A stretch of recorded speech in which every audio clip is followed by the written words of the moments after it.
Call the meeting to order. Please stand for the Pledge of Allegiance. Pledge allegiance to the flag of the United States of America and to the republic for which it stands, one nation, under God, indivisible, with liberty and justice for all. Roll call, Jill. Frank Carini. Here.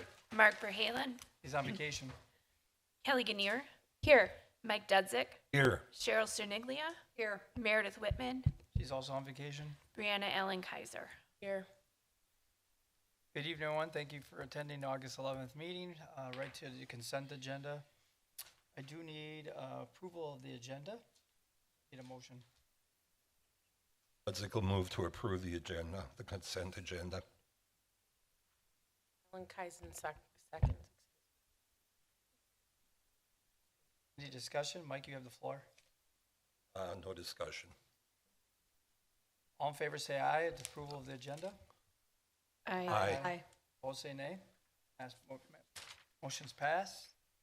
Public input, recess formal portion of the meeting, entertain comments or questions on the agenda items. Please kindly fill out the green form that's on the wall and hand it in. Comments deemed to be personal attacks against other persons, whether their presence or in the meeting or not, are not appropriate and will be ruled out of order. We wish to model for youth and community sharing ideas about issues with kindness and civility. You got 3 minutes, 2 minutes and 30 seconds. I will raise my hand and say you got 30 seconds to sum it up. Anybody like to address the board? Go ahead. My name is Bill McIntosh. I want to speak about action item 7A, approval of the 20 additional 4K regular and open enrollment students. We are constantly increasing the number of open enrollment students here in Oak Creek to the tune of another $100 and some thousand that we're going to use to finance our district. That's what we've been doing. We're right around $9 million of financing through open enrollment, which is about 1,000 more students total coming into Oak Creek. And that's about, let's say 12.4% of our total school population and about 10% of our budget is being financed by open enrollment. Along with that comes increased class sizes, safety concerns, not enough teachers, aides, staff to support that. Student support services, counseling. New students may struggle to integrate. Existing students may feel displaced or disconnected. Behavior management becomes more complex. Wide academic gaps. Teachers face difficulty differentiating instruction. Risk of declining school academic performance. Larger class sizes, concerns, and you prove that by talking about the 4K class size going up to 19 students per teacher, and that's twice a day. That's 40 students, right? So you're looking at asking the teachers to take on a huge burden without discussing anything with their union, of course. That's not something you guys want to do, just sit down and talk to them. The other part, too, is I did a quick reference between Elmbrook School District and Oak Creek School District. And Elmbrook and Oak Creek are similar size, similar number of schools. Elmbrook has 1.1% open enrollment. Their math proficiency is 68%. Oak Creek's was 44%. Reading proficiency, Oak Creek 46%. Elmbrook 62%. Science proficiency, Oak Creek 46, Elmbrook 66. Graduation 96% for Oak Creek, 98% for Elmbrook. Okay. District report card, Oak Creek was at overall 70.9, exceeds expectations. And Elmbrook 85.1. Significantly exceeds, and that's at 1.1% open enrollment. Why is this a major issue? It doesn't say it in here. Major tool used to finance our district, period. That's what it's about.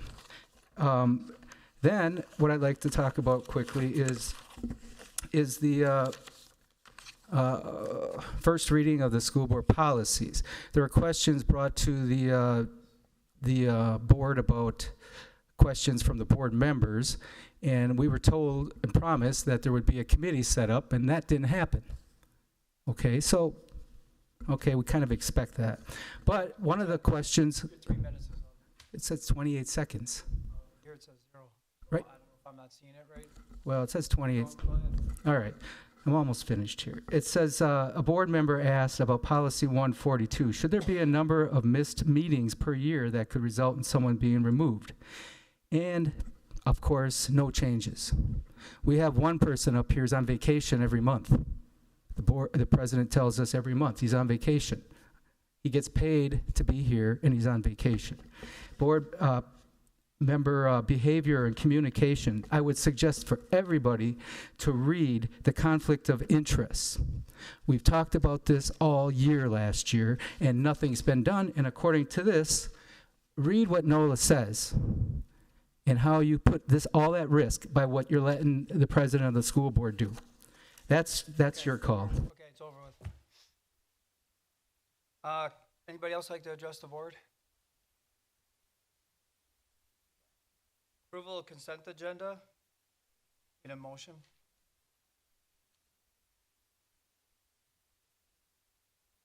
Isaac will move to approve the consent agenda. Ellen Kaiser seconds. Discussion, Mike, you have the floor. No discussion.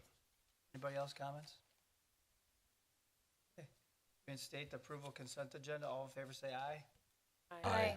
Opposed say nay. Reconvene former portion of the meetings for discussion or actions. Action items, we need approval, motion for approval of 20 additional 4K regular open enrollment seats. Deniglia moves to adopt an increase of 20 additional regular education 4K open enrollment students for a total limit of 31 for the 2025-2026 school year. Isaac seconds. Discussion, Cheryl? Blaze, do you want to give any more information about 4K? I thought you did a really good job on the information that we had. Thanks. Yeah, really this is just coming down to working with the 4K principal that's in charge of the program and looking at where did the enrollment come in. This is probably the hardest grade to predict because we have 0 to go off of other than birth rates in the past. Because the only other grade level is EC, which is going to be early childhood, which is limited, very limited for special education needs. So this is really going off of a guess out of the Applied Population Lab study that we kind of go off of, and then see where we end up throughout the summer. And this is where it's like, well, we're lower than we would have thought. Do we want to, I mean, at that point, do you want to close down some sections? And that's the type of discussions we're going to start having. And then maybe move 4K, you know, you could move a 4K staff member to 5K or move them to a different grade level. But then also causing disruption, obviously, through the time of the cohorts as they evolve. So we have 14 sections of 4K, and we're trying to, our number is to get it to 20. Those sections do include a licensed full-time teacher, along with a paraprofessional aide that is in that classroom as well. Oftentimes there may be another paraprofessional depending on the makeup of the class. You could have a special ed caseload that may have additional special ed aid help as well. So this was just looking at the numbers where we were at and trying to figure out, you know, should we we know we have demand from outside the district through open enrollment. And we also know that it's probably the most beneficial to have those students through our program 4K through 12. So rather than trying to grab them midway through their scholastic career, here they are at 4K. Right now it looks like we have the room.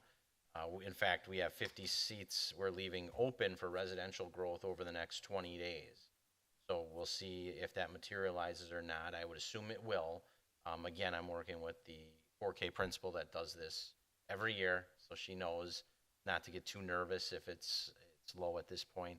What I think is particularly interesting this year, if you think back, this is, if you go back 4 years, you have the beginning of the pandemic.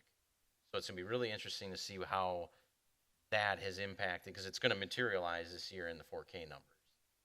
Lower birth rates and ultimately lower class numbers, cohort size. So yeah, so that's kind of the background on it. And is this 20 per semester or 20 total or? Total. Total, okay. Yep. Yeah, so it might be 10 in the AM section, 10 in the PM section, Okay. something to that effect. Okay. And refresh my memory, how many buildings have 4K? 5. 5. Yep. The only ones that don't are Edgewood and Carrollton. Okay. And would those open positions be at specific locations based on the availability or the, what we have now? Or? Yep. Our 4K program is a district-wide program, so it's going to be based on what capacity we have at each building. So it wouldn't be, there's not an attendance boundary per se Right, that's going right. to be overloaded. Right. So parents will know it might be at building A, and they can decide if they want to be at building A, and if they don't, then they don't Right. go. Yep. Right, okay. Correct. Yep. Okay. Any other questions? Yeah, maybe comment question, but, and I already sent this to Troy earlier, but I know according to DPI guidance, from what I've read, the average student to teacher ratio, that is, all right. Sorry guys, the screen was going crazy. But the average student to teacher ratio for 4K is about 10 to 1 or 12 to 1. And you now confirming that we do have an aide with every teacher with that confirms that we do meet DPI standards. So I think that's great. And we also, you said sometimes have an extra? Yeah, if there's special needs in that class, that caseload is there to justify, that staff member. I don't know, and I've never actually functioned on, I've never really seen that ratio from DPI before, so I felt like that was really rather low. I've seen it as high as 22 to 1, but that typically would have an 8 as well, so I guess it depends on what that 1 would be. Yeah, I I think they guess. just mean they're referencing just the one An teacher. adult? Yeah, like some adult in the room. Yeah. So I think that's where the aide comes in. Yep. Give us a little bit of coverage. Thank you. You're welcome. All right, move to adopt an increase of 20 additional regular education 4K open enrollment seats for a total limit of 31 for the 25-26 school year. All in favor, say aye. Aye. Opposed, say nay. Motion's passed. I need a motion for the 5-year contract with the Milwaukee Brewers to hold our high school graduation at the American Family Field. Good evening. I need a motion.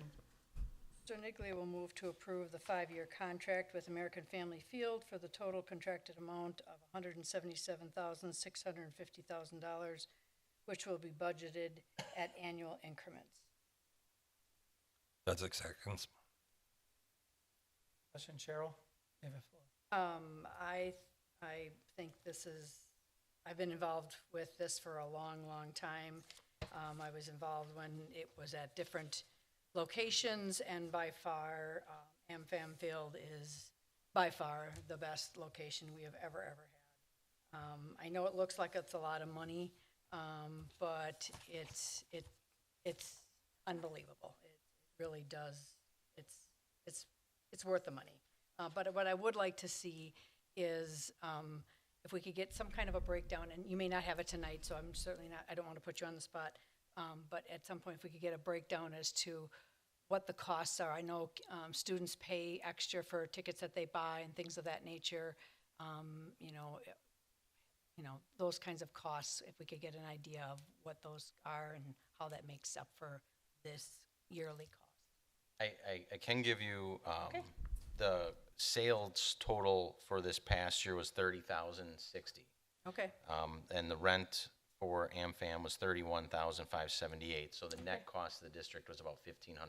okay, And each of the students get 4 free tickets. Okay. So right. And to me, that's well worth it.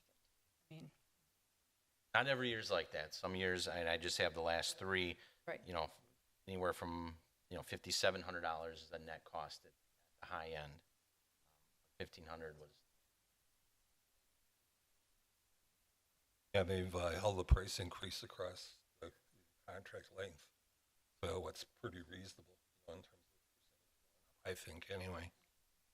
Over 5 years, it's only $5,000. Yeah, they worked with us, and, Candace can speak to this better than I can, but they did work with us on the price because of the long-standing relationship that we do have with them.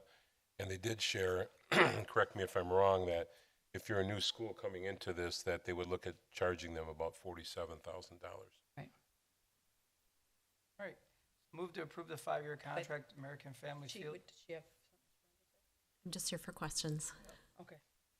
Move to 5-year contract with American Family Field for a total contract of $177,650, which will be budget at annual increments. All in favor, say aye. Aye. Aye. Opposed, say nay. Motion's passed. Thanks, Candace. Information items, the first reading of the school board. Okay. Okay. Yep. There'll be a delay, sorry for the technical issues. Board policy updates, section 000, section 1000, and section 9000. All right, I'll start things out, and then I will share with the Board Policy Review Committee the work that was done. So as we entered into a partnership with Neola back in May of 2025, we went in there with the idea that we were looking to review, revamp, tweak, update all of our policies, and working very closely with Neola. Neola actively monitors the state and national levels. They work with about 80% of the school districts in the state, and they've been a great partner so far in the work that we've done. So what you're going to see tonight is the first of 5 first readings of the different chunks of policy that we will be working on. So just as a reminder for the process is that we work very closely with Dr. Richard Zimmern, who does a drafting session with the appropriate administration with regards to the different policies. So for example, like in the ones you're going to see tonight, the bylaws, the superintendent and community relations, obviously I was involved, Jill's involved in every one of these meetings as well. We had Lindsay Zaranek was involved, Andre Bennett was involved, and so on. So it's germane to the kind of the person that oversees the district specific policies and so on. So we do a drafting session, and they usually last about 6-7 hours, and we go through all the policies and that. We work through those with Richard, and we take a look at kind of a crosswalk of what we have versus what Neola has, and there's a kind of a blend of some of the things that we still want to continue while still looking at their policies and using a lot of their language and so on, keeping in mind that there's a warranty that goes with this, that if we stick really close to their language, that if we ever get challenged on it, they have a warranty that will come into play to help support any challenge that may come in on some of that. So then what happens from there then is it goes to a board policy review committee. So I know one of the speakers spoke tonight about that there is no committee. There is a committee. It's a board policy review committee. And I want to thank Mike, Cheryl, and Meredith for their work on this. This is going to take some time, but really appreciate their work in going through these different policies and offering their input and feedback throughout all of this. So, so we had spent, it was what, last week, Monday, I think it was. We had spent a couple hours going through the work of what you're going to see tonight and what is going to be put up on the screen here in just a few seconds is a Google Doc of the policies that the Board Policy Review Committee had put into this doc for discussion. So, so they read through all the policies and things that triggered thoughts to them, ideas, questions, and so on, went into this document by the members of the Board Policy Review Committee. So then what we did was we went through each one of those that was up there and had a discussion in that. So that's what you're going to see tonight is the outcome of that discussion. So that's kind of the process from the 30,000-foot view. Today, we met with regards to the personnel and the finance policies. So we went through those for about 6.5 hours. So myself, Jill, Troy, Blaze, and then Dr. Richard Zimmern.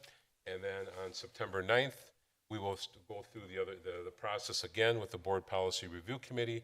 They will take a look at those two policies that we worked through today, and we'll follow the same process again. So like I said, we will do this a total of 5 times. And after each one of these, then it comes to a board for the first reading. So this isn't an action item tonight. This is a discussion, and you can see that Jill has added another column to this to kind of capture some of that discussion.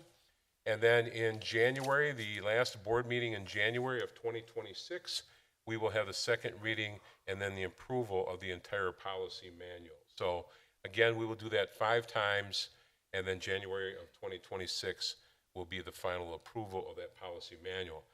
Some of the questions that have also come up are, what about administrative guidelines, or as in our district, we call them procedures for policy. Those we will develop and put into play once we get through the approval from the board of the entire policy manual. So there'll be kind of that descriptor, I kind of call it the recipe that goes with some of our policies. Not every single policy will have an administrative guideline, but there are some in particular that need it and will. So, and we will have links to those within these. So you'll see them like we have now embedded into that policy, a link to the administrative guidelines and that. So the other thing that's what I really have liked about the process and so on, and just even doing a simple search, you know, we were thinking about something the other day in one of the policies, and as you read these, you sometimes get blinders on them a little bit, and it's like, okay, where did I read that? I want to go back and review that and that. So you can go in and do a search and type in a couple keywords,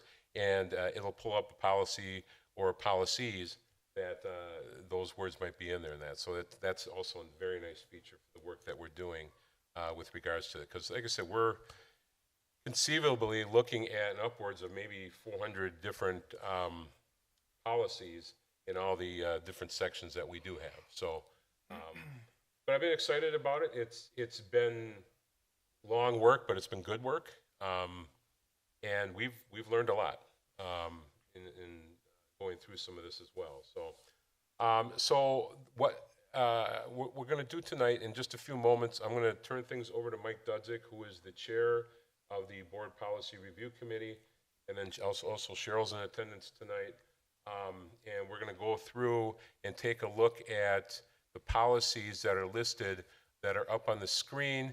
And what you can see is in the third column, the question or comment, you have a member of the Board Policy Review Committee had written a question or a comment, and then kind of like my response to that, as well as Neola's response from Dr. Richard Zimmern, and then any notes that came out of that. So, so we're going to go follow that process tonight, and so you get an idea of looking at the work that this Board Policy Committee,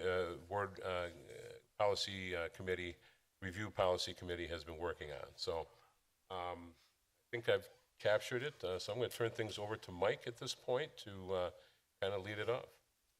Okay, moving forward, the document that you see in front of you, we had a policy number, policy title that committee reviewed.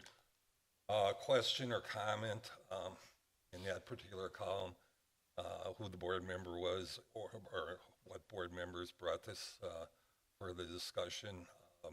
Dan's response, Neola's response, and the notes were a summary of where we were at the end of the discussion on each one of these. So I think the best way to go through is, because they're referenced in the actual what we were looking at, like 174.5. To go back and forth would be kind of difficult, but let's just go through the notes. Cheryl, you can add as we go through here what the discussion was. But first of all, for board self-evaluation, there was a question that I brought up in terms of, was this needed?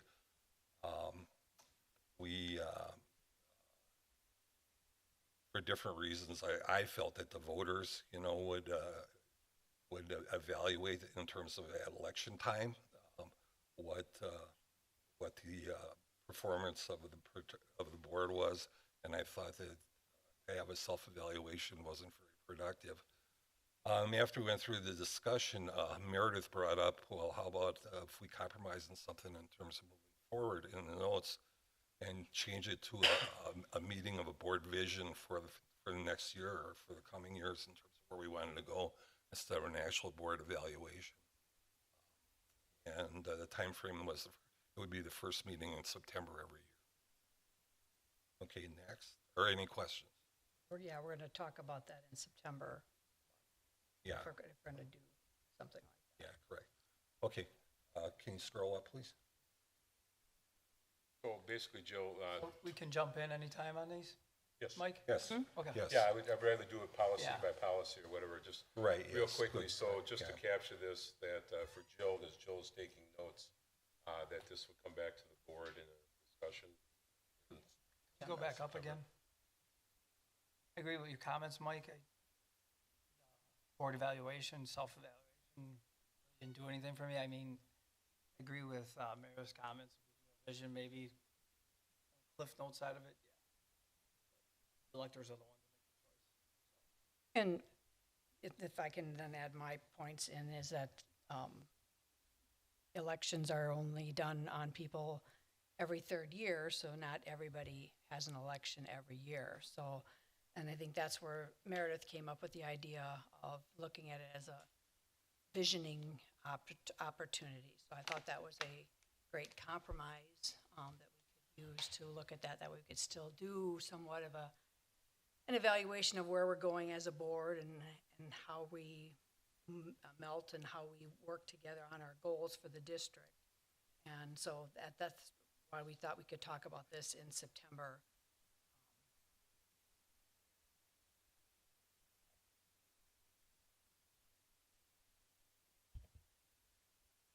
Okay, 131.1 bylaws and policies. Paragraph 2, are we obligated to comply with DPI superintendent's orders in all cases? If not, can we delete this reference from the policy? Neil wrote in the column, I understand your reluctance to include language, but in cases where state superintendent's orders is legally enforceable, the same way a law or court order as every school district would have to comply. If you want to pursue moving this language, you should get a written opinion from your school district attorney. And the notes that we did when we left the discussion is that at this particular time, we would leave the paragraph in the policy, but to review in the future. We didn't agree what the superintendent's ruling was. Would we be tied to that, or should we be tied to that? I know we had with Title IX, we had some questions in terms of some things that we were instructed to do.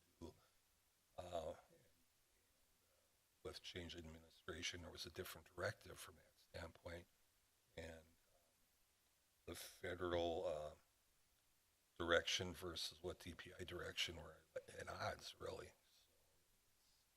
So if we write it into the policy that we're going to do it in all cases and agree with the DPI superintendent, that could create a problem for us on one side or the other, depending on how that goes. So the notes on this and where we left it was leave the paragraph in the policy and review. I think my question is, so for 174.5, we're doing that one in September. So that's the only one that technically is scheduled. So everything else we can talk about right now, and then I can just save my comments for that on September.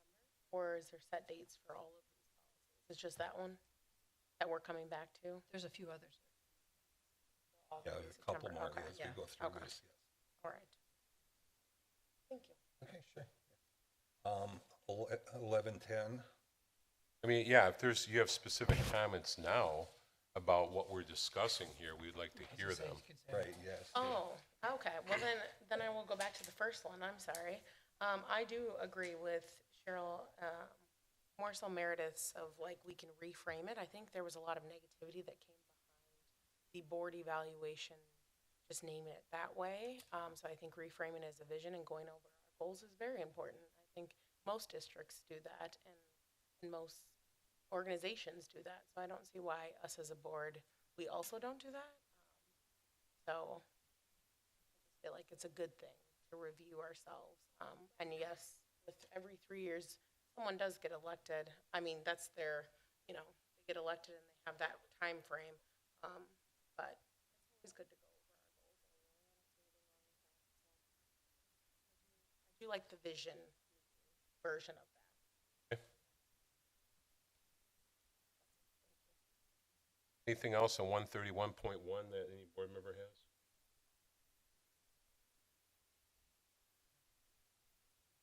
Okay, 1110, board select for assessment references. This is a reference if we eliminated it as written in terms of valuation. It goes back to the first one that we discussed. So noted that we're now going to do, or we're now looking at doing a vision meeting. So the actual terminology of board self-assessment reference.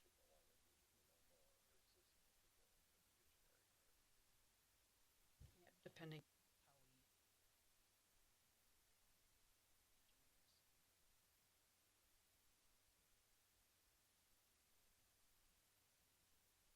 Okay, anything else on that one? 1241 then? Just 1 second. Yep. So that would tie into the first one that we spoke about. So whatever the outcome is of the first one that we spoke about, this would be tied into that. I'm sorry. Go ahead. Okay, 1241, non-renewal superintendent contract. I brought up what if severe misconduct of on superintendent's part, whereas that addressed immediate action by the board is required. And there's a paragraph that is in the same policy that I missed, quite frankly. So it goes through, if you read in that second last column, it actually deals with that particular situation. Any other questions, comments? Okay, no changes there. PO 0112, purpose. Do we need to include K4 in this? Meredith and Cheryl brought this up and agreed that we can include 4K, generally 4K means both 4K and 5K, but there is no problem with making a 4K to 12 if that is your preference on that particular procedure. So we're just going to update it to 4K. PO 0141, number of board members. Showed you the reasoning of why 7. The number increased not that long ago, and I'm often asked the number based on the population of Oak Creek, which many people assume it is. I have to admit I don't know, and we would look to add members and the population increase. I'd like to see the reasoning on this policy as a succinct way to answer these questions. Meredith brought that to the group. Cheryl had a comment. Made the change due to our increase in population. It had been 5 for a very long time. Maybe we could have a QA sheet on our website with things like this. If our goal is to have brief, simple policies, something to discuss for sure. So Mike, the history on that is, Yeah. had nothing to do with the population. It was because people were missing and we couldn't have a quorum. So we raised it 2 more. Oh, Yes, that was part of it. And we went from 5 to 7 because at least if we have 4 people showing up, we had enough to have a because quorum. that might have been in case we Yeah. weren't having a problem getting a But quorum. That it was a had big- nothing to do with population. No, it didn't have any, you're right, it didn't have anything to do with the population. It was just as we were growing, we was looking at other districts our size had 7 members. And Yep. so we thought it was a good time to add Right. more people. In the event that we could make a quorum, but it wasn't because we weren't able to make a Okay, Neola's comment is number of members on the school board. It has nothing to do with the population. It is a local decision as long as it is in compliance with 120.01 of the Wisconsin statutes. And then they go and list that. And the outcome of our discussion was to update the policy to include reference to the state statute in terms of as stated. Okay. Any other questions on that one? Okay. P09151, cameras in locker rooms. Meredith brought this question up. Does this policy need to be updated to encompass the public locker room with the new pool? Like does wording need to be changed to not just the student and parent? Neola, this policy as written prohibits anyone from taking pictures in a locker room.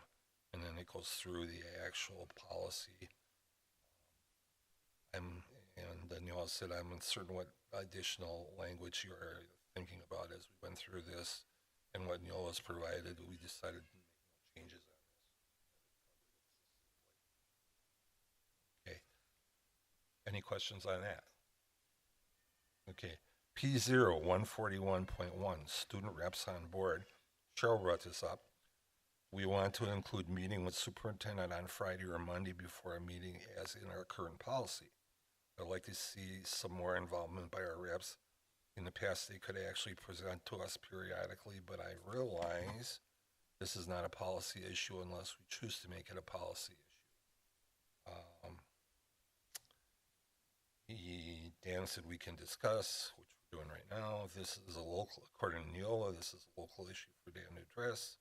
Since there's no legal provision for student reps, you can do whatever you like. That said, I recommend against getting too specific with procedures, since not adhering to them, even accidentally, would be a violation of policy, and that is no note for board members and staff.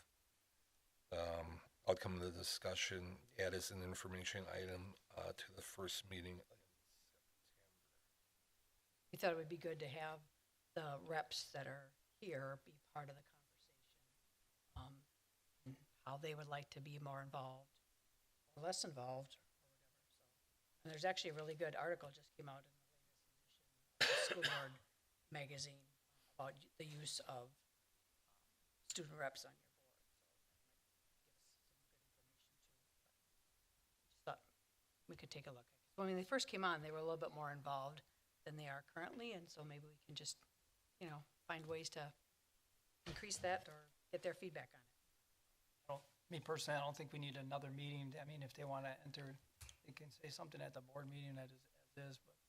We're not asking another meeting, we're Yeah. just saying at one of our next meetings, when we discuss these other September policies that we're talking about, that's what we would have, when we discuss this at a September meeting, we would include the board reps in that discussion. I think that could go either way. I think that if they want to, I don't think it's something that needs to be added to the policy, but I think this is something maybe Dan could have a conversation with the new reps every year or whenever they come in. And maybe they do present to us like every couple months, Right. just for, they can say it and They put it don't, on there. they don't have a voting right, so, Yeah. I mean, right. they can listen, but I mean, this is top of the house conversations. I don't think they need to be involved with the actual decisions. They can listen, give feedback, but that's pretty much about it on my end. I think one of the things I was thinking about was, and I would work with Candace and her team in kind of helping prep with, but maybe some sort of quarterly report from them or something on what's going on with their schools or ideas that they have, those types of things. So that's if they feel comfortable doing that. So we can gauge that. Do we put it as part of an orientation? I mean, I know when we're new school board members, we go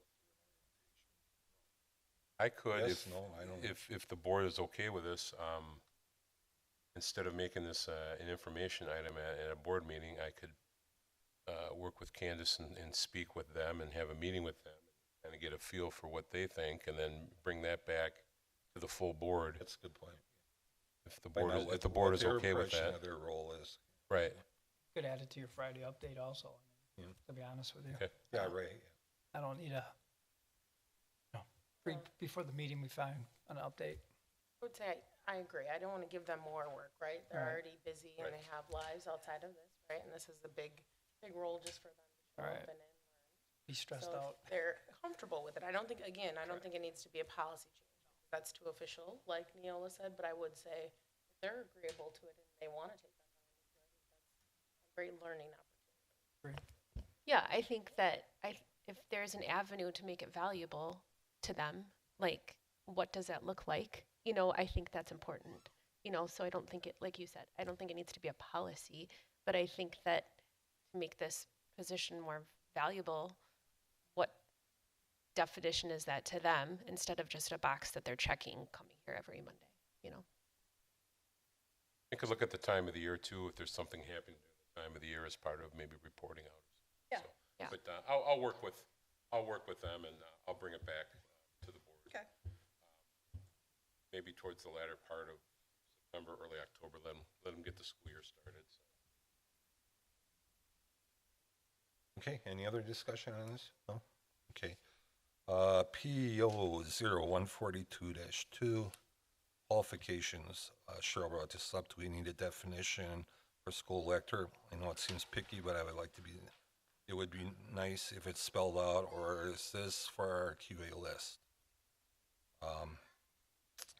Per Neola, an elector is anyone who lawfully votes in or is eligible to vote in the election. Thus, Wisconsin law states school board members shall be electors of the school district and shall be elected at large by a plurality vote of the electors of the school district.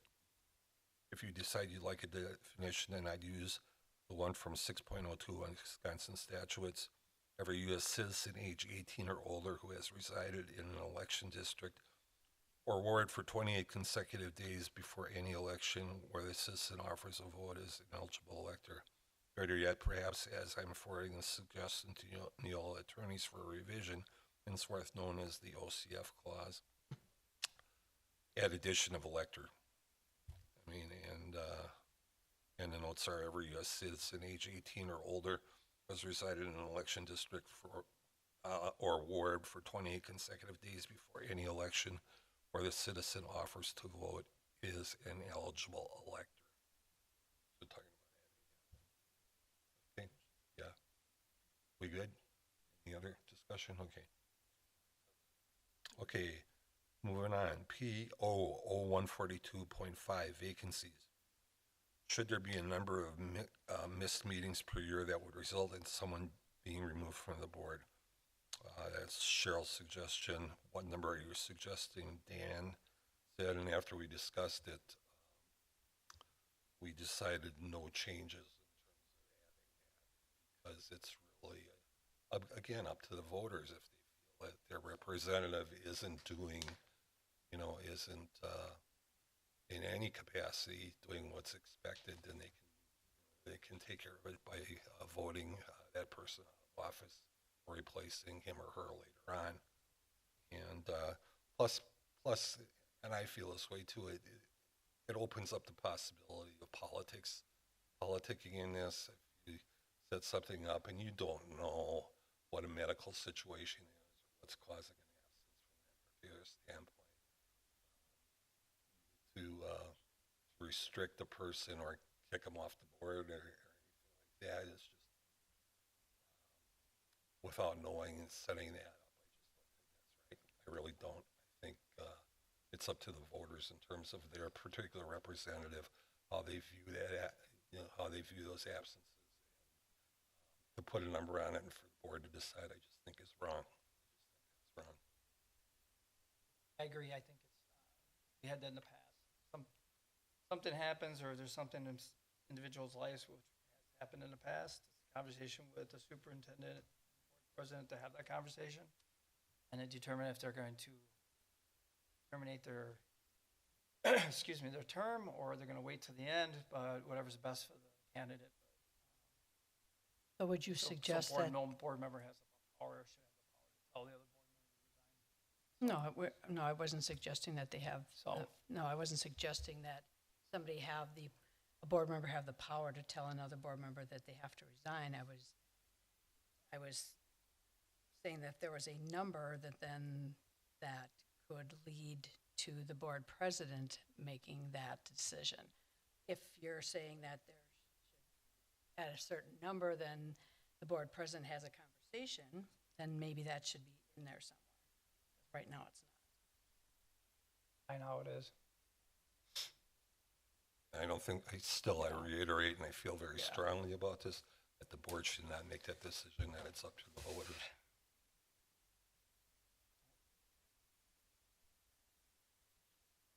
So anyway, at the end of the conversation, as you can see in the notes, it's no changes. I see both sides. I get what you guys are saying. I think that obviously we want to be held accountable by our voters. We don't have good, or, whatever the version of good attendance would be. But I do see what you're saying, Mike, because if people have health conditions, a hard one, so. Yeah, I mean- you don't know, and sometimes it's a privacy issue. And they just, you go through and arbitrarily say, hey, this is the number, and boom, adios amigo. And to me, it just opens, right, if you're running for election, and and you see somebody that all of a sudden you put in this policy, and you kick them off the board, and it could be your opponent in the next election. That's a problem. I think it just opens it up to politics. We're supposed to be a nonpartisan board. I think we continue to just create, like, this is self-accountability, that we know what's going on in our own lives. We have open communication with the people that we're responsible to, the board president, superintendent, and we're constantly reevaluating, like, can I serve my community and deal with this situation in my life, or maybe I need to have a conversation about whatever. But I think that that's on each of us to determine that. I think, like you said, if we put a number on it, if there is a medical situation or whatever, I just think that would just get too hairy and frustrating. So I think we just hold our own selves accountable, and we reevaluate if we're able to serve the community or not. What are your ethics? Yeah. You raise your hand, you take the oath, it's part of it. And I think hopefully then the voters hold us Exactly. accountable for that, right? So when it 100%. finally does come Yeah. up to it, hopefully then they do, if that's something that frustrates them, then they take action. Brianna, to be honest with you, you're right. So. Thank you. Okay, any other discussion on this particular item? Okay, PO 0143.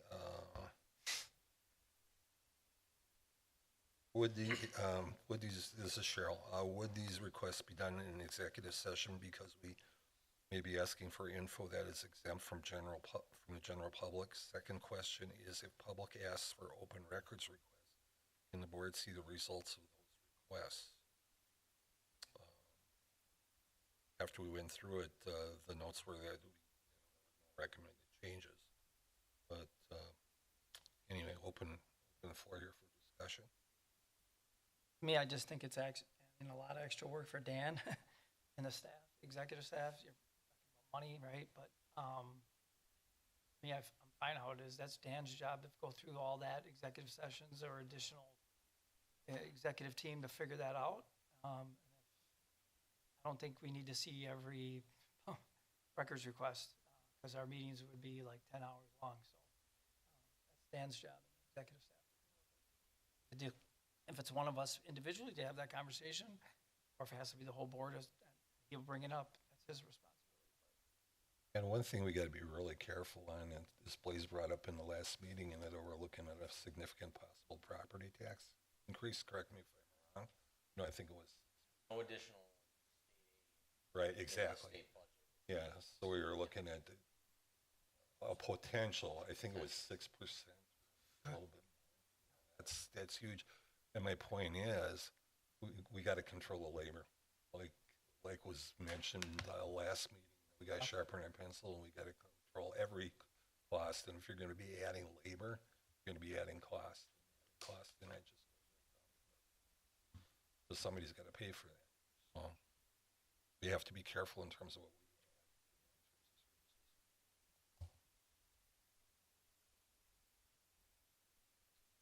Okay, any more discussion on that?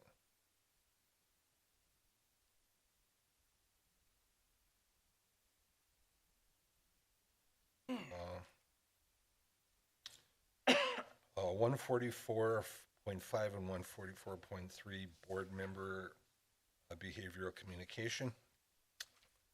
This is brought up by Cheryl communications and code of conduct. Is this a better spot for expected attendance of meetings and school community events. I like the conflict of interest areas, especially the perceived statement appears to make it very clear just so. And in the comments, conflict of interest, checking with Richard from Neola regarding bylaw 144.3, conflict of interest, and whether deletion of item C, no board member shall engage or have a financial interest directly or indirectly in any activity that conflicts or raises a reasonable question of conflict with the board's members' duties or responsibilities in the school system and as a public official will void Neola's warranty. The answer is the same for all policy language questions. The warranty remains in full force for all challenges if Neola's policy language, however, if you either removed or changed Neola language, or if your practice did not follow policy, then the Neola warranty is void if challenged for that language practice, which while remaining in place for all other language that you received from Neola and followed in practice. So yes, we can remove item C from bylaw 144.3 and still be covered by Neola's warranty, except for example, if you are challenged appearance of a conflict of interest, in which case you remove the language, so you'd be on your own to defend your bylaws language omission of Neola's recommended language in your practice. That was, well, first of all, we just talked about expected attendance, the first part of Cheryl's question, and the conflict of interest, section C. I don't have that.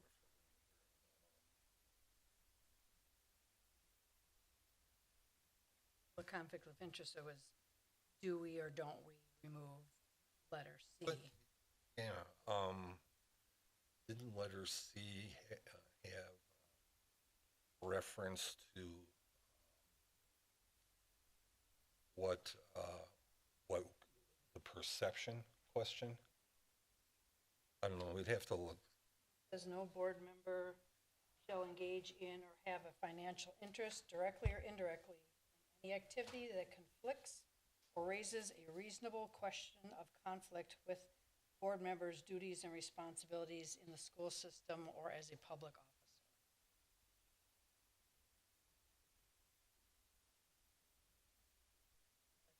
I think that's very clear.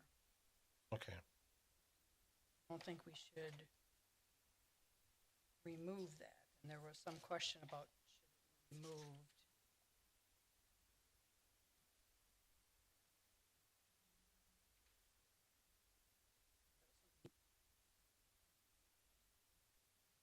Something about the perception.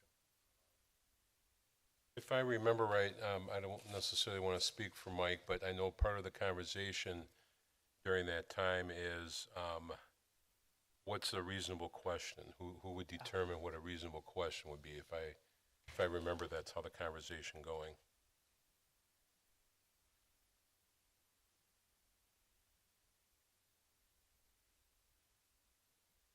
I'm saying it should stay in.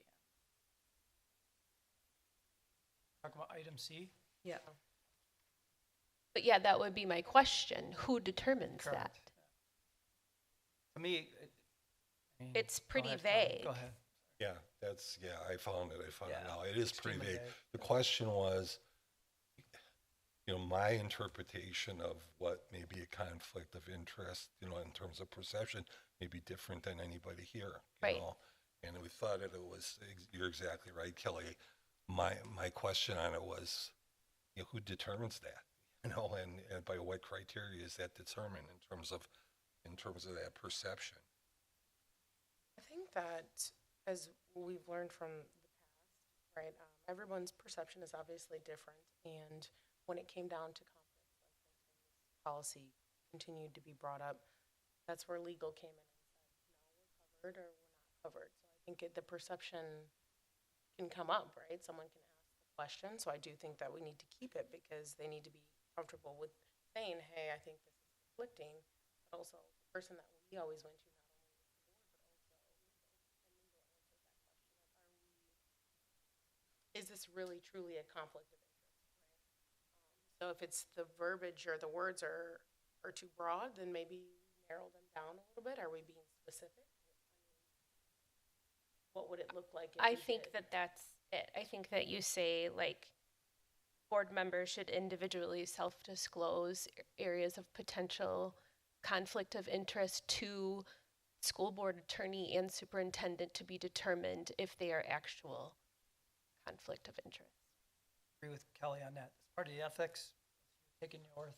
So if you go to the school district's attorney, the superintendent, they're the ones that give you the yes or no. If it's a conflict, you deal with it. If it's not, then you don't.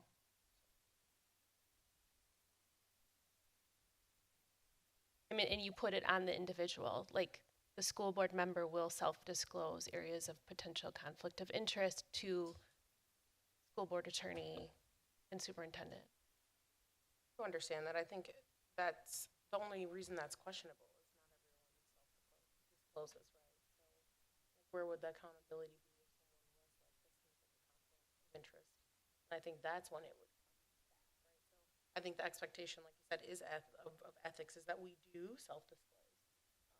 But if a board member is concerned or a community member, someone is concerned about it, then they should be able to bring it in because they think it is a conflict of interest. I think most legislative or school board, big or small, they have a rule that somewhat states something like this, very similar to this, just to cover, right, to cover the board. I agree with obviously it's extremely vague, but I agree with what Kelly said. We have a attorney, they determine yes or no, with the superintendent knowing about it. And you need an arbitrator outside of the board, like you said. An attorney, you really, that's pay probably for the best place that it resides. And Yeah. maybe the language, the way to do it is make the language say Yeah. that. You know, otherwise, I'm reading C here and it says reasonable question. Well, what's a reasonable question? What's a Right. reasonable question for you, Kelly? What's for Frank? What's for me? What's for Cheryl? What's for Brianna? Could be 5 different Right. what you consider as reasonable questions. It's too vague, but if we define it, as far as our legal counsel, makes that decision. Yeah. I think that's the better way to go. And the accountability is the legal counsel, so then the board is covered, which I think is very important. I think that's the concern behind that. I think it's just making sure that we're covered and we're doing the right thing. So if are you legal- saying that we take this back to legal counsel with these new words? Yeah, switch it up and we make sure that we change it to address that it goes to legal counsel. There is a perception of that. The other thing too, we should just bounce it off Neola too and find out, what they say, but they shouldn't be the end on this one. I'm hearing two different. So how do we want Jill to capture this then? Are we keeping letter C, or are we modifying it to say that if there is a conflict or a perceived conflict, that it gets reviewed by legal counsel? Agree with what Kelly just said. I think we Whatever. modify it. Yep. Because then it's still there, you're still covered. and Yeah. it's Every not company I this know, vague. they So I go get to- But if we modify it, okay, What would Neola that- says we're still. What would that language look like then? I wonder if you could keep it and add another line item that just says exactly what Kelly just said, which was, if I were to put this down, I just may say it wrong. School board member will self-disclose any potential conflict of interest, and superintendent will consult legal for determination if a true conflict of interest exists.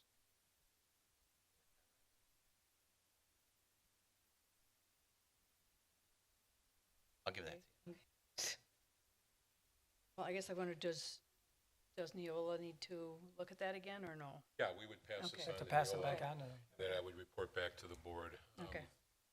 on that. So if I hear then keeping letter C and then having either an attachment or an amendment, something with letter C, state what, capture what Kelly's.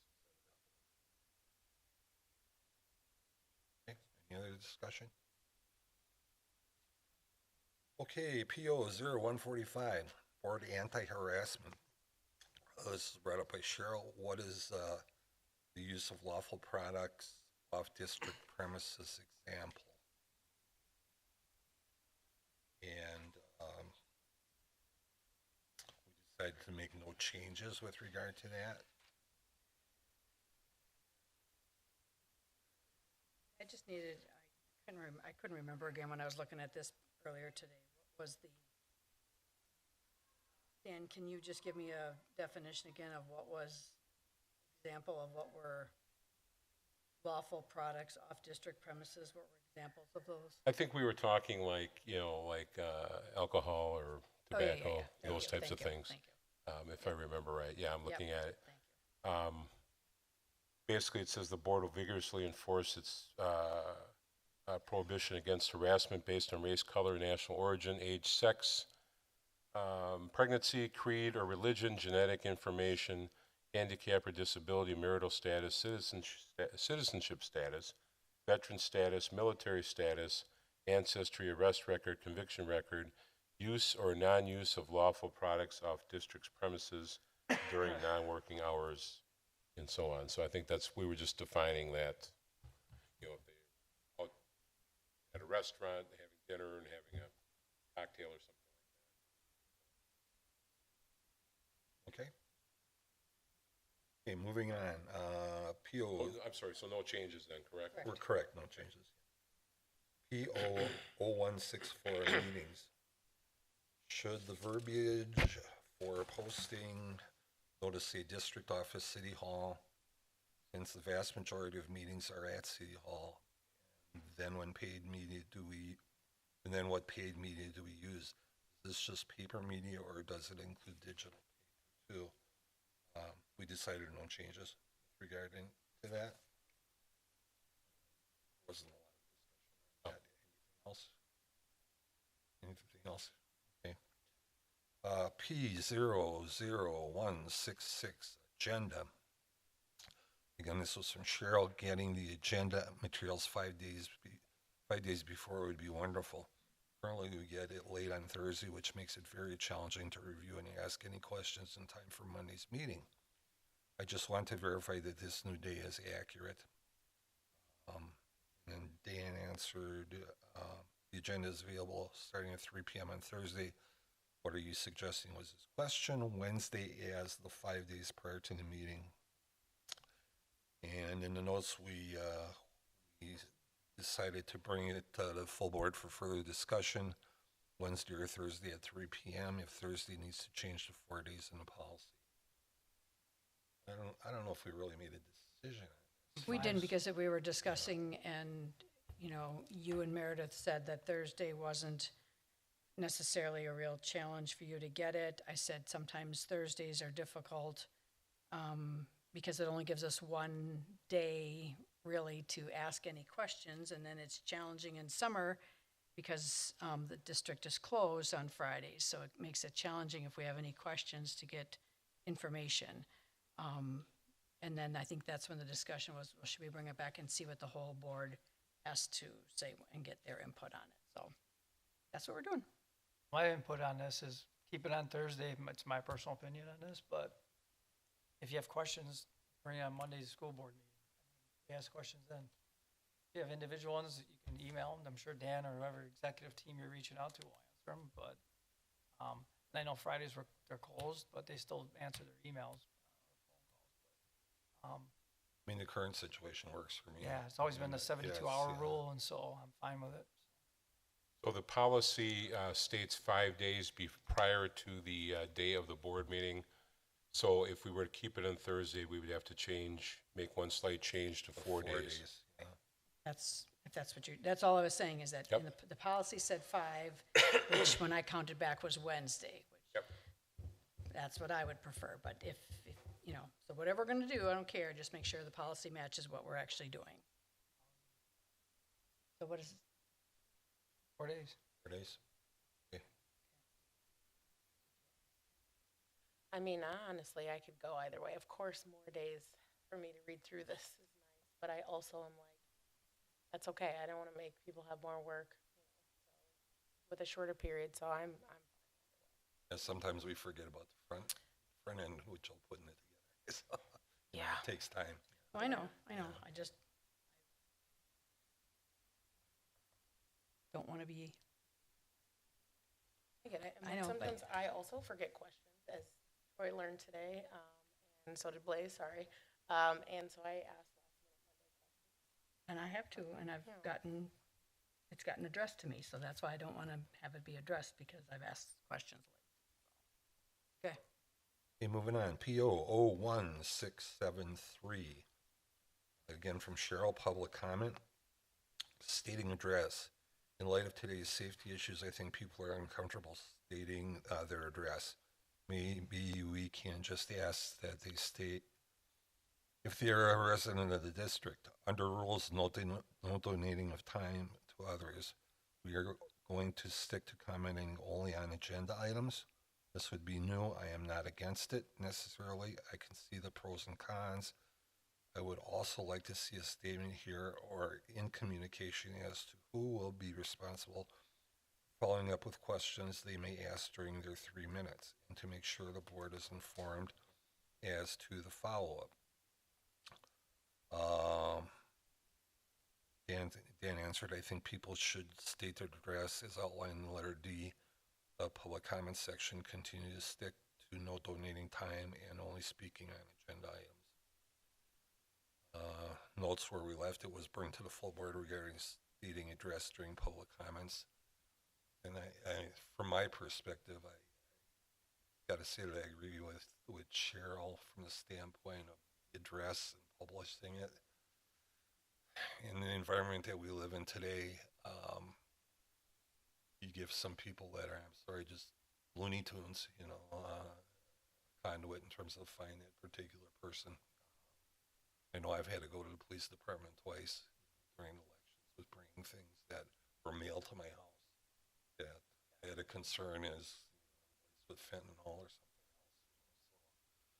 else. By eliminating the address, and one of the things that the discussion was that we could maybe say, instead of the actual address, is say I'm a school district resident. I'm a resident in the district. A more generic disclaimer. So that was one thing. So, my 2 cents on it. The public comment form tells the address. Okay, So I get it's it. obviously board president's job to look. If it's not obviously in our district, then I'm sorry, you can't, then that obviously changes that. But I agree with you, Mike, the world that we live in today, there's no way. I mean, multiple people on this board already has situations where personal or family threats and issues with just over police the cars years, into your yeah. house and stuff like that. Yeah, there's just no over way. the years where there's been a controversial issue. I mean, you go back to COVID, Yep, some of those folks yep, had And then, situations yeah. too. absolutely So- no donating time, but yeah, 3 minutes is more than enough for a person to speak. Right, So- but then if, our board policy says you need to state your name and address, and we don't make people state their name and address, so should we change the policy so that we just ask you to state that you are a resident of the district? State your address on the form. Yeah, that would Right, be, that'd state be your address okay. on the form. Yeah, Um, that's that's a fine, good so- idea. Yeah. If we have to have that for legal reasons, I'm okay with that, but then Is there a line on the form to write your address? You could just change it to a box. I check it every District time. resident, yeah, district resident, yes or no. Yep. Change the form. So then I'll have to modify the letter D then to take out the address piece and just that they're a school district resident. I think we should do that. Does everybody else feel the same way? That's the board's wishes. We can make that change. Yeah. I know, I'm actually a fan of keeping it on the form, just not stating it. And Okay. on I mean, we the- can do that too. yeah. Because anybody can lie and say you're a resident. Got it. How do I prove it? Yeah. Right? they can fill out the form. That's and that's true Put a too. fake but fake address Eventually they're on gonna be there caught, too, so, but, yeah. I mean, Yeah. we don't check them. Okay, yeah, that works. Yeah, I'm on board. Yeah. It's a safety And concern, so. if Right. we're in doubt, then I'll give it to Dan, Right, to check in to see if that's a valid address. All right, so I'll modify letter D then to state, remove the address part off of there and hit that, they need to state that they are a district resident, but that on the form, the address will still stay on. Are we gonna have any comment or about who follows up with people's comments or questions?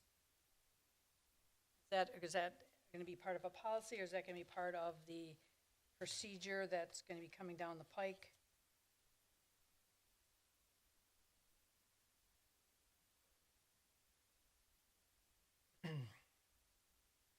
Answering the questions, I mean, be addressed in a public, I don't think it's necessary, that's just my personal side of it. If Dan wants to follow up with them or whoever You executive don't team. feel it's necessary to answer people's questions? No, Not the that's same not one what, every yeah, time. that's I not what guess Frank's saying. Lately is like every one is the same thing every time. I think that's a one-on-one situation, Correct. Yeah. just for you. Not gonna sit If that particular resident has that question, you can direct it at a board member, and I think we're all pretty good in terms of Yeah. giving them answers on a one-on-one, situation, but Trust me, if we answered it, still wouldn't be happy and they would still constantly bring it up, so it's I a would- one-on-one conversation. I believe that, I think it should just be case by case. I don't think that we can answer every question because we might be here forever. And the public as well, and I'm sure they don't want to hear that over and over. So I think that it should be case by case, and if the question is regarding safety, I do think that should be answered, and I have already had that discussion. I do feel like if it's a safety question, we should be able to answer those, but I think it's case by case. There's a lot of questions that come out, so I don't think every one of them needs to be answered. I think that's sad. But we have been in like board orientation where the attorney told us that we should not be answering questions or one-on-one anything off the situation. agenda. I'm not saying in a meeting. So- I'm saying that when people come and come to a board meeting and in public comment and ask question, they should get an answer. And it doesn't need to be at our meeting, but they deserve to have an answer. If they're asking the same question over and over, no, their question was answered. But if they're asking a question, they deserve an answer. And I'm just asking who's going to give them that answer. That's all I want to know. Who's going to give them, when these people come to and ask a question, who's going to answer their question? Is it the board's responsibility or is it this district's responsibility? That's all I want to know. And if the rest of you don't feel that that's, I guess then, Well, as board I president- also agree it would just be a case by case basis. Correct. I think that, I don't think you put that in Yeah. policy. I then think can- that, yeah, And Right, you I can like- say, Dan, you gonna call or do I follow up with the yeah, client? and to go to Kelly's point, we have to be careful in terms of that. You don't answer a question in a one-on-one situation as representative of the entire board. that's why if you have a There's a policy liability. of who There's- answers the Sure. questions, then you take that, then you have it set in space. You have it set as to who's supposed to answer the question. You can say, board members don't answer it, it goes to district, or the board president answers it, or whatever. But this business of, well, it'll be case by case, it's up in the air. That's, It's hard because if I answer board president, Brad and Mike might say, I don't agree with that. Well, then, that's what I said, it's hard. So, like, I agree with Kelly and Anna. I mean, it's a case by case scenario. If we know it's a rule that we follow, then myself or Dan will reach out to that person saying, we'll call you or we'll have a conversation with you. What number is best to call you at? Yeah, I agree with that. I just know from what I've read on the website when I first started, because I also had that question, why aren't we answering every question? On there, it does say they don't recommend, like we don't have to ask or answer every question. So unless I'm wrong, what I read, they Our attorney don't told us say that it. multiple times. Hard to answer every question. I do think there are questions we need to answer. I do, but I just think, again, that's case by case. And I think more so than it's, if we feel a community member comes up here and we want to act, like we think it should be addressed, I think that's something we could take to Dan. And hopefully then they would address it. Again, like the safety issue, I brought that to Frank, and I do think that when it comes to things like that, we do need to address that. So I can understand, but from what I've read, I said don't do that, so I don't know, in my opinion. Nice to have it. Okay. Okay, next. Okay, P0, I'm How are sorry. we capturing that then? No changes, or are we looking at policy? You can't really add anything because, like I said, it's a case by case. If you and I want, or some board Or member wants doesn't wanna talk to do them, it. Yeah, I mean, there's nothing. Majority of the board doesn't want to do it. I think that's inaccurate.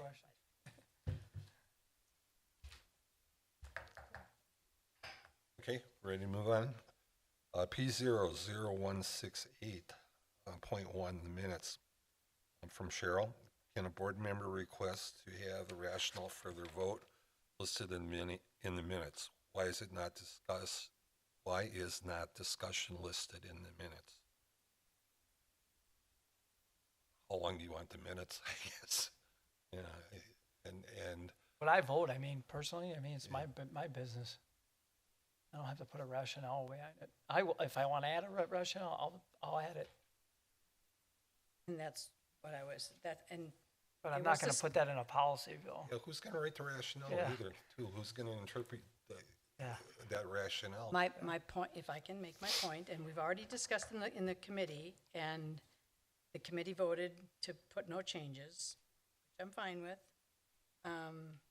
I had wanted to know if a board member felt strongly about something and wanted to put their rationale as to why they voted for or against something into the minutes, could they? And the rest of the committee felt that it wasn't necessary, or that it could be, they could state it in their reasoning when they voted, and it would be captured in the audio. Yeah, I agree with that. And that's fine. I mean, I have issues that sometimes people don't speak into the microphone and the audio isn't captured clearly, things of that nature, but that's why I let that go. I mean, that's why it's fine. It's no changes. I think it's hard. People go to look at our minutes and they're not very detailed, but that seems to be everywhere. So that's just a part of the process, I guess. Like things differently. So it is. So WASB has put out language with regards to that, those types of requests should not be included in the minutes because it's hard to capture exactly what a board member's rationale may be accurately in the minutes. So we have language with regards to that. We looked that up, got back after that meeting. So, and even Neola had said that kind of less is more. Just kind of outlining like the vote, brief topic, the vote, and so on, or information items.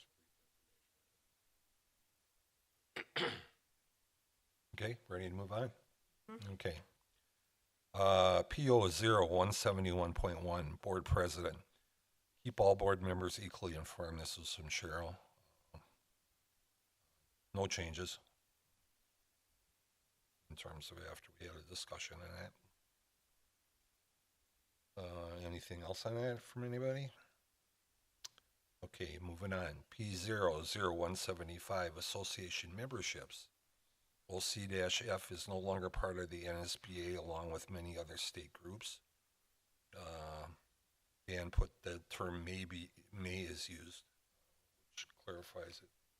Yeah, from that standpoint, so there's no changes on that.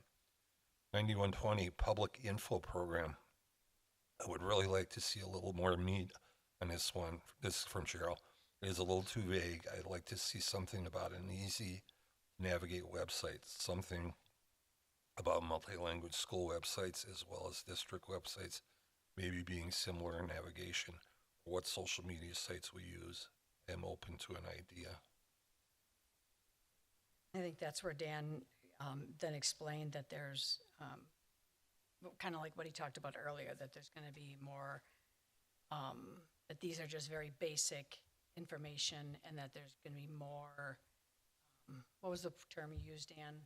Administrative guidelines? Yes. That's coming down the pipe Yep. that will put more of that specifics and meat to the bones. So I'm fine with that. Yeah, as part of that policy, procedure for Right. policy. Okay, last thing, it's not tied to a policy, it's about links. Cheryl brought this up. Just wondering, wherever there are state or district statute policies referenced, do you think we can get hyperlinks to those items so people don't have to stop and Google another reference? Not sure how difficult that is. So I'll reach out to Neola. I actually, to be honest with you, I like the idea because I know a lot of times when I'm looking at work and policy and so on, I have to look up a state statute. I got to go out of there and then go in, try to find that state statute, and then in many cases try to interpret it sometimes. So, I'll check with Neola to see if we can do that. And there was discussion that it might not be feasible because maybe there's a cost involved or Right. some sort of thing. So Yep. obviously that would play a big part in that. Thought I'd ask. Okay, that covers the list. Anybody got anything else relative to the list before we move on? Just, Mike being the chair on this, remember, it's a non-biased lens, okay? So we gotta just make sure that we're looking at that as a district as a whole, not an individual interest. So, as a district as Just, a yeah, whole. just for the record, I didn't lobby for the Yep. position. I was asked. I would ask to serve, so yeah, and I'm happy to do that, so. And I just, once again, I'd like to publicly thank Mike, Cheryl, and Meredith for all their time and work on this. I know there's a lot of time outside of board meetings, reading through all of these policies. We got a pretty thick packet of policies that we're going through. We'll be doing this again another 4 times, so I can't thank them enough for not only giving up their time to read through all of this, giving their professional input and feedback on this, but also being a part of these meetings to go through and outline this information for us to discuss as a board. So thank you to the 3 of them. All right, next is Oak Creek High School crime statistics per DPI mandate. So I'll jump in, and Dre, if I miss something, let me know. And I'd like to say hi to Captain Thorne, who's been listening intently to our discussion here this evening. So, starting with this past school year, we had to, per some state statutes that came out, that we had to collect data on state and local law violations that occur on school property, namely high school property, for purposes of our discussion. The DPI has developed guidance and so on this. So we've worked with not only Captain Thorne, but Chief Stecker and his team for this. And it actually worked out nicely because they also have to do something very similar for MATC. So it was, it's just a matter of like a public records request to go through and get this information and that, so that we could put it together, so Andre then could compile it and send it off to the Department of Public Instruction. So you can see in each of those areas, we didn't have any homicides, which is good. No sexual assaults, no burglary, robbery, or theft. Certain types of battery, substantial battery, aggravated battery, we had 2. Arson, 0. Use or possession of alcohol or controlled substance or a controlled substance analog, 12. I would say that's probably one of our, well, it is our big one based on the data here, but, students that vape and so on. So, possession of a firearm in violation of the gun-free school zones. And again, these are all defined by that state statute that we have to report on. We had 0 there, and disorderly conduct in violation of a municipal ordinance, that was 10. So that's the data that we submitted, that I also shared with the board recently in a Friday update that was due by July 31st. So every year, July 31st, we have to get that information in, and then we generally start working with Chief Stecker and Captain Thorne to get that information about early to mid-July, and then get it in the form, and then Andre, like I said, sends it off to Department of Public Instruction. Is this the first year for this? Yes, this is. Okay. Thank you for the hard work. emergency care guidelines for 25-26 school year. Yeah, so I met with Dr. Jerup and our two school district RNs, Nurse Carly Cross and Nicole Wilkie, just a few days ago, actually, on this. There were only a few things that we updated or added. Basically, the additions were simply adding information in that language around AEDs. We also updated the tick removal recommendations as well, and information regarding handling of students whose G-tubes may come out and need to be put back in, and then just location of Narcan in our buildings. Thanks, Andre. Questions? Okay. June board financials, please. Turn things over to Blaze. So we have finally closed the books on last year. For the most part, have everything done. We actually had the auditors here 3 weeks ago. And for the most part, it's unaudited yet, but it's looks like it's going to be pretty solid. What you see on the revenue side is overall everything went really well. Our revenues came in as projected. In fact, we exceeded some areas. The areas, a lot of these aren't news to you because you've seen them. You see this report every month, so you kind of see that interest is coming in higher than expected. So you can see that one in particular was over by 812,000. So that's great as long as interest rates stay where they're at. But I do believe that at some point we are going to start seeing those interest rates go down. They've already receded somewhat from their highs. It's just a matter of when they're going to continue to go down. They've kind of plateaued recently. The one that's kind of new is open enrollment. That one is, we knew we had more open enrollment revenue coming. We just didn't, you don't see that until June. That's when all the kids are accounted for as far as were they there for the full number of instructional days, because if they are open enrolled for only 3/4 of the year, you don't get the full open enrollment amount for those students. You only get 3/4 of the amount. So that amount is booked, which we then planned. We already knew that we were going to have increased open enrollment revenue there, so we accounted for that in the 25-26 budget, which made it easier to balance for next year. So we're sitting in a good spot for next year. Outside of that, other ones that were big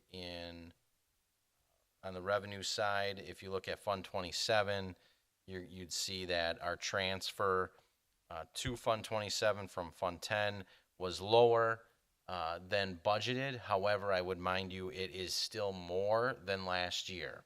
So it's always good to look at where we are compared to budget, but then also look at where we are compared to previous years. And that transfer to Fund 27 from Fund 10, that amount went up by $1 million last year in actuals. It went from 6.9 million to 8 million.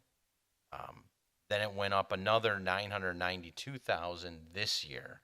So even though we were under budget, compared to what we budgeted for in that transfer, our transfer was still almost $1 million more. And that goes to just the issue that we have with special education funding, which we do know the state did put some effort towards getting us some relief there. We did have an increase in special ed funding compared to what we had budgeted.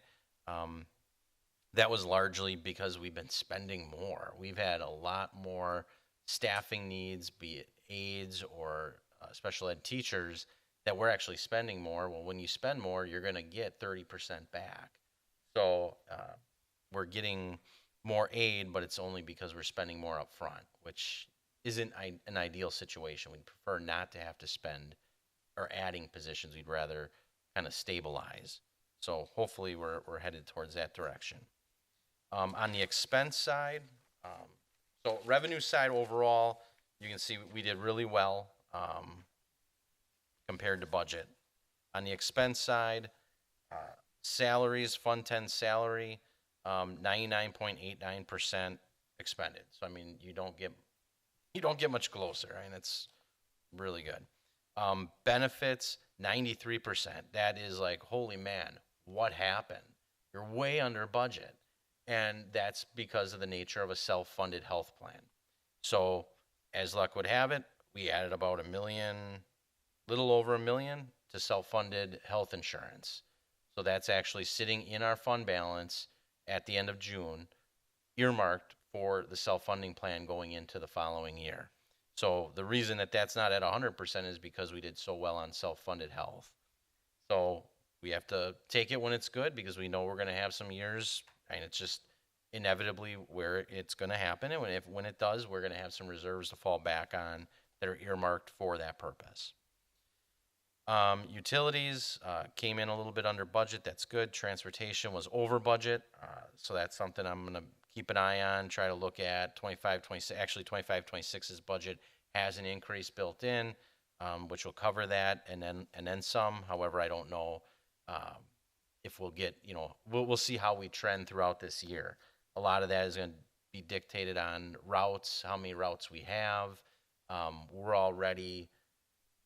There's an issue on Oakwood where there's a construction that was supposed to be done this summer. It wasn't done. So I'm working on trying to get some solutions over there that will likely involve another route that is going to be like a van, something that can transport over Oakwood, because a bus can't. And I want to make sure those families are taken care of, and we know about it. The city was very good in notifying us about 3 weeks ago, saying, hey, yeah, this isn't going to be done in time. You're probably going to be in this situation until November. That's the area over by the cellar. Yes. Yeah, by the cellar. Yep. So that's something that'll, that's not an anticipated cost, so it'll be a cost overrun. But we're going to look at, all the costs and see, where is it going to bear out.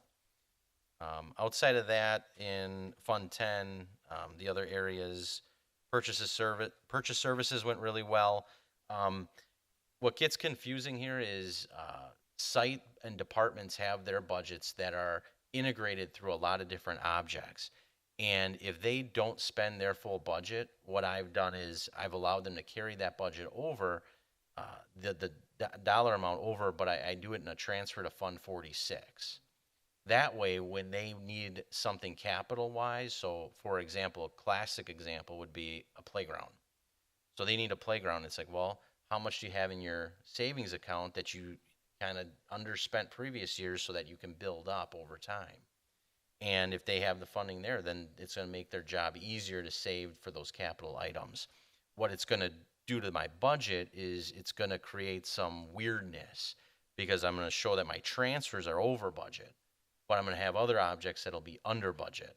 So, but it's kind of hard to tease that out because I'm dealing with 10 schools plus multiple departments. So going by object isn't perfect, but it's, at the end of the day, I look at the bottom line and kind of where do we bear out overall. So that's why you see fund transfers are over budget, but you see that purchase services are under budget. So part of that story is they had money budgeted for things in other objects that they didn't spend, but then they got that transfer over to Fund 46 that now is earmarked for their school. And you'll see it next February when we go over the CIP plan, and you'll see how much is in each school district's reserve in 46, which they can use. I mean, it's completely open. It just has to be, sometimes they'll be like, oh, I want to send a teacher to a conference. No, you can't do that's not what capital improvement plan is meant for. But you can use it for a playground, you can use it for furniture, you can use it for things that are capital in nature. In Fund 27, salaries and benefits were under budget. Some of that is due to the self-funding piece on the benefit side. Salary side was really, I had some of those we had a lot of transfer services in the beginning of the year for special ed teachers, if you recall. And part of that is we didn't have the teachers in place right away, so we had to go out and find them. So that was some underspending that happened. And then at the same time, I had some of those positions still budgeted. I just didn't know if I'd get the transfer service. So then when I got it, then I added it as well, because I wanted it to show that we applied for it and applied it to the same spot. So overall, on the expense side, we did really well. The big piece on the expense side is going to be that self-funded piece, because we didn't spend the self-funding. We ended up underspending and then putting it into a reserve that's marked for self-funding benefits. Please. Yep. Item 400, I noticed on the supply side. Yep. Obviously, it was negative. I mean, I get it, but did you transfer that some of that to the miscellaneous 900? Did that get transferred, or is that just because we just didn't order as much supplies as budgeted? And then are we reducing it for 25, 26? Well, are you talking about for Fund 27? Correct. No, that would likely that those supplies are actually in a grant. Grant? Okay. Yeah. If it's in Fund 27, because any supplies in Fund 27 aren't eligible for categorical aid, so usually all of that's put into a Put in a grant. grant, Yep. okay. And if the grant's not spent, I was just watching it because it went down and then it came back up, and I just assumed that was going into some kind of yeah, it could be. It's likely flow through or preschool. Those are the two big ones. So you can see on the next page kind of where our fund balance is. So it is up, obviously, with in the reserve piece, which is that orange shade. That's up more. So that's the particular point amount that's reserved for the self-funded programs. So we're doing. I would say we're healthy. We're doing good. You can see our lowest point on is in November. However, that doesn't tell the full story because we actually have a payroll usually in the first week of December where you'll see fund balance drop more, but then we'll get a state aid payment, which will then pick it up. So this graph only shows you as of month end. So it's going to ebb and flow a little bit more. It's not as exactly spot on throughout the month. So it's going to ebb and flow. And then the last one is just a summary. We kind of went through this in the other piece, but I like having this out there too. This is just the variance by individual descriptive items in the budget. And the big thing is we've went from 32.31% fund balance to 33.62. And in large part, over half is self-funding.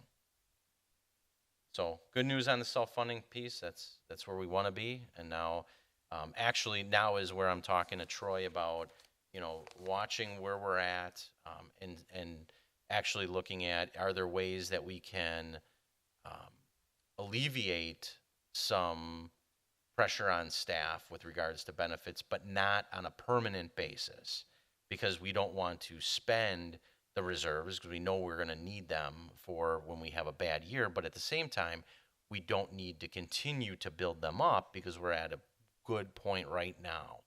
So an example of an idea would be like in December doing a premium holiday where employees don't pay a premium share for the 2 payrolls in December.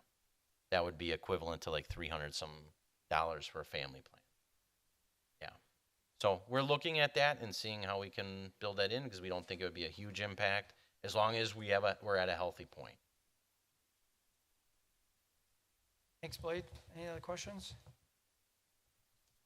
Need a motion to adjourn? About the upcoming Oh, school I'm sorry, board yeah. meeting. This is the highlight of the evening. Come on. Go ahead. Upcoming agendas. It's that time of the year, budget hearing annual meeting.